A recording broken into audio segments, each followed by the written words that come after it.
പള്ളിക്കരയിൽ പുറമ്പോക്ക് ഭൂമിയിലെ 100ഓളം മരങ്ങൾ ഒരു സംഘം പിഴുതുമാറ്റിയതായി പരാതി. സംഭവത്തിൽ പോലീസും വനംവകുപ്പും അന്വേഷണം ആരംഭിച്ചു.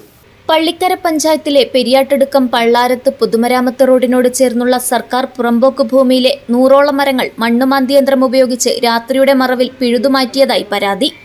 ഇവിടെയുണ്ടായിരുന്ന നൂറ്റാണ്ടുകളുടെ പഴക്കമുള്ള ചരിത്ര സ്മാരകമെന്ന നിലയിൽ സൂക്ഷിച്ചിരുന്ന പഴയകാലത്തെ ചുമടുതാങ്ങിയും നശിപ്പിച്ച നിലയിലാണ്.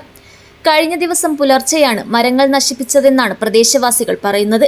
മരങ്ങൾ നശിപ്പിച്ചതിന്റെ പിറകുവശത്തെ സ്ഥലമുടമ വേറൊരു വ്യക്തിക്ക് വിൽപ്പന നടത്തിയിരുന്നു. ഇവരുടെ നേതൃത്വത്തിലാണ് മരങ്ങൾ പിഴുതി മാറ്റിയതെന്നും സമീപത്തെ വീടുകളിലെ CCTV പരിശോധിച്ചാൽ ഇത് വ്യക്തമാകുമെന്നും നാട്ടുകാർ പറഞ്ഞു. സമൂഹ വനവൽക്കരണത്തിന്റെ ഭാഗമായി പരിസ്ഥിതി പ്രവർത്തകരും കുടുംബശ്രീ പ്രവർത്തകരും കുട്ടികളും ഉൾപ്പെടെ വർഷങ്ങളായി നട്ടുപരിപാലിച്ചു വന്ന മഹാഗണി, നാട്ടുമാവുകൾ, പുന്ന തുടങ്ങിയ മരങ്ങളാണ് വേരോടെ പിഴുതു നശിപ്പിച്ചത്. റോഡിന് സമാന്തരമായി 50 മീറ്റർ നീളത്തിലും 5 മീറ്റർ വീതിയിലുമുള്ള സ്ഥലത്തെ മരങ്ങളാണ് നശിപ്പിക്കപ്പെട്ടത്. സംഭവത്തെക്കുറിച്ച് പോലീസും വനംവകുപ്പും അന്വേഷണം തുടങ്ങിയെങ്കിലും ആരുടെയും പേരിൽ കേസെടുത്തിട്ടില്ല. News bureau, Kasaragod.